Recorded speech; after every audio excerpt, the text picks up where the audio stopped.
जय हिंद दोस्तों, मेरा नाम है रुपेंद्र कुमार शर्मा और आप देख रहे हैं शर्मा कोचिंग क्लासेस। है ना। अगर आप इस चैनल में नए हैं तो सिर्फ आपको सब्सक्राइब करके बेल आइकन के बटन को दबाना है ताकि हमारी वीडियो की सारी नोटिफिकेशन आपको समय से मिल सके। ठीक है।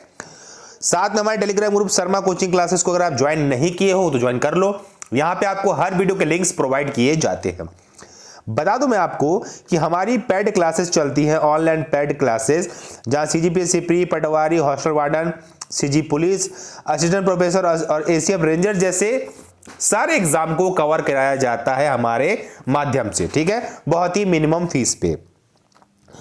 और यहां पे आपको PDF video, live classes, live test series का भी सपोर्ट दिया जाता है।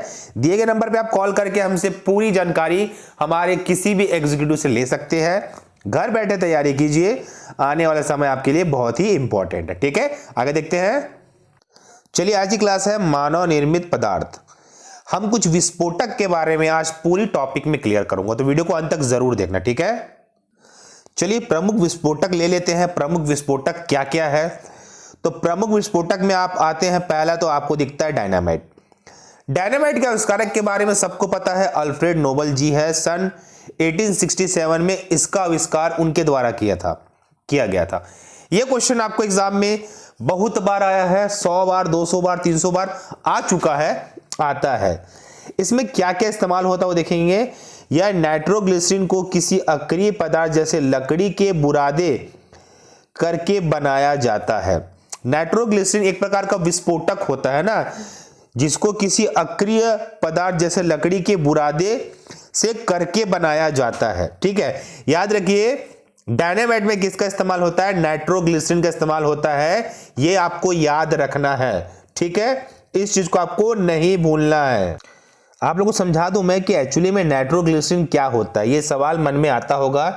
तो यह एक घना रंगहीन तैलीय विस्फोटक द्रव होता है।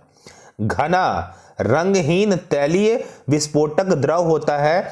अगर इसका फॉर्मूला पूछ दिया तो फॉर्मूला मैं यहां पे लिख दे रहा हूं, C3H5N3O9। आप इसको कॉपी में नोट कीजिए, ये नाइट्रोग्लिसरीन का फॉर्मूला होता है। ठीक है, इसका गलनांक पूछ दिया तो गलनांक होता है 14 डिग्री सेंटीग्रेड और क्वथनांक होता है 50 डिग्री सेंटीग्रेड। इस चीज को भी आप लिख लीजिए कॉपी में, है ना, ये सवाल पूछ सकता है। ठीक है, आगे देखते हैं क्लास में। ठीक है, तो उसके बाद देखेंगे जेलेटिन डायनामाइट में। जेलेटिन डायनामाइट में नाइट्रोसेलुलोज की मात्रा उपस्थित रहती है। इसके विस्फोटक के समय उत्पन्न गैस का आयतन बहुत अधिक होता है। जिलेटिन डायनामाइट में नाइट्रोसेलुलोज का इस्तेमाल किया जाता है। यह सवाल भी पूछा गया है, इसको भी आप गलत नहीं करेंगे। देखिए, याद रखना कि डायनामाइट या जिलेटिन डायनामाइट वो भी दोनों ही सेम क्वालिटी के होते, ज्यादा अंतर नहीं होता, कुछ कुछ चीजें अलग होती। जैसे इसमें नाइट्रोग्लिसरीन वाले में लकड़ी के बुरादे का इस्तेमाल किया जाता है, इसमें नाइट्रोसेलुलोज की मात्रा उपस्थित होती है। ठीक है, आपको एग्जाम के पर्पज से देखना है कि सबसे पहला पॉइंट जो एग्जाम में पूछ सकता है वो क्या है आपका, इसका आविष्कार किसने किया था, किस सन में किया था। डायनामाइट में किसका इस्तेमाल किया जाता है, जिलेटिन डायनामाइट में किसका इस्तेमाल किया जाता है। और आधुनिक डायनामाइट में नाइट्रोग्लिसरीन की जगह पर सोडियम नाइट्रेट का उपयोग किया जाता है। इस बात को आपको याद रखना है, चीजें आपको धीरे धीरे याद रखनी पड़ेगी। ठीक है, और कहीं अगर आपको क्रॉस क्वेश्चन में आता है कि सोडियम नाइट्रेट का फॉर्मूला क्या होगा, यहां पे मैं लिख दे रहा हूं, आप कॉपी में नोट कर लीजिए। NaNO3 होता है सोडियम नाइट्रेट का फॉर्मूला, है ना। कहीं अगर ये सवाल आता है तो आपसे ये छूटना नहीं चाहिए। ठीक है, आगे देखेंगे आप। चलिए, अगर आप आगे जाते हैं, टाई नाइट्रेट टोल्यूइन, TNT होता है इसका शॉर्ट फॉर्म। पहला पॉइंट समझना, टोल्यूइन को समझना। यहां पे थोड़ा सा फॉर्मूले को मैं करेक्ट कर रहा हूं आप लोगों को, है ना, यहां हल्का सा मिस्टेक हो गया है। फॉर्मूला होता है इसका C6H5CH3। ये होता है टाई नाइट्रेट टोल्यूइन का मेन फॉर्मूला, के साथ सांद्र H2SO4 एवं सांद्र HNO3 की क्रिया करके बनाया जाता है। इस चीज को याद रखना, गलत मत करना। ठीक है, इसकी विस्फोटक गति 6900 प्रति मीटर प्रति सेकंड होती है। पहला चीज तो TNT का फुल फॉर्म याद रखिए और क्या क्या मिक्स किया जाता है इस चीज को आप याद रखिए, आपका एग्जाम यहां पे गलत नहीं होगा। ठीक है, आगे देखते हैं। चलिए आगे आप आते हैं ट्राई नाइट्रेट फिनॉल, TNP। कभी कभी TNP दे देता है, TNP का फुल फॉर्म पूछ देता है, ट्राई नाइट्रेट फिनॉल। अब क्या होता है, इसे पिक्रिक अम्ल भी कहते हैं। क्या कहते हैं? पिक्रिक अम्ल भी कहते हैं। यह फिनॉल सांद्र HNO3 अम्ल के साथ अभिक्रिया करके बनाया जाता है। ठीक है, सवाल यहीं से पूछेगा कि ट्राई नाइट्रेट फिनॉल किसके साथ अभिक्रिया करके बनाया जाता है, इस बात को आपको याद रखना है। ठीक है, चलिए अगला देखेंगे आप।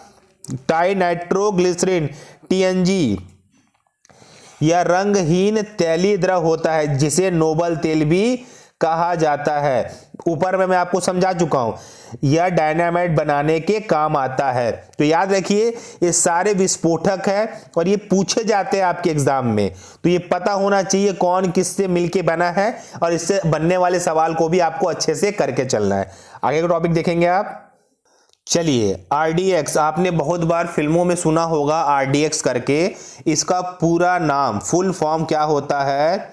Research and developed explosives. इस चीज को तो आपको पहली बार में ही याद करना है, इसके फुल फॉर्म को। ठीक है, उसके बाद इसका रासायनिक नाम याद ही करना है, साइक्लो ट्राइमिथाइलिन ट्राइनाइट्रोमाइन। इस चीज को आप नहीं भूलना, RDS का रासायनिक नाम पूछ सकता है आपके एग्जाम में। ठीक है, इसे प्लास्टिक विस्फोटक भी कहा जाता है, इसका एक उपनाम है, निकनेम है, इस नाम को भी याद रखना है, प्लास्टिक विस्फोटक।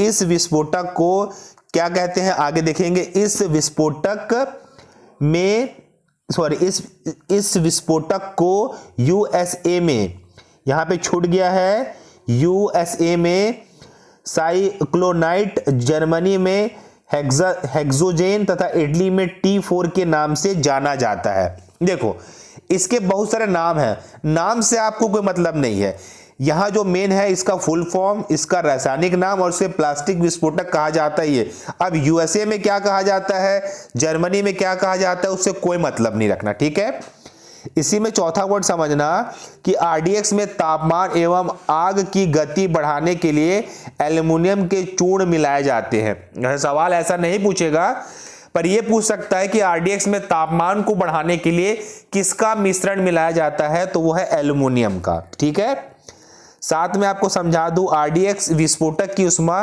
1510 कैलोरी प्रति ग्राम होती है। ठीक है, इसका मेन इंपॉर्टेंट है इसके खोजकर्ता का नाम, जो आपको नहीं भूलना है, 1899 है ना, 1899 में जर्मनी के हेंस हेंगिंग ने शुद्ध सफेद दानेदार पाउडर के रूप में किया था। इसका उपयोग द्वितीय विश्व युद्ध के दौरान स्थिर यौगिक में परिवर्तन के लिए किया जाने के बाद प्रारंभ हुआ।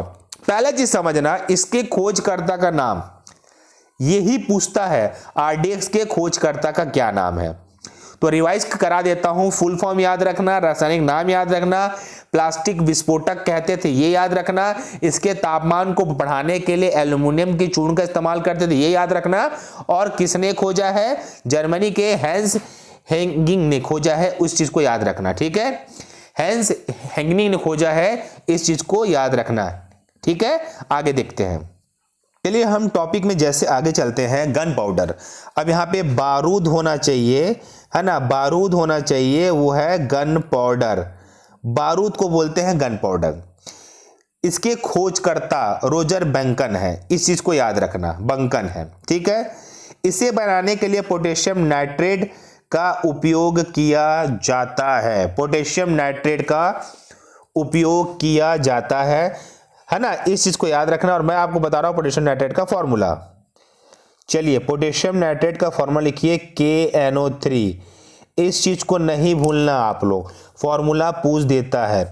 इसका प्रथम अभिलेखित प्रयोग 1340 में अंग्रेजों द्वारा यूनान के युद्ध में किया गया। ठीक है, गन पाउडर के खोजकर्ता और उसमें क्या मिलाया जाता है वो इंपॉर्टेंट है, बाकी आपको पढ़ने की जरूरत नहीं। आगे देखेंगे टॉपिक में।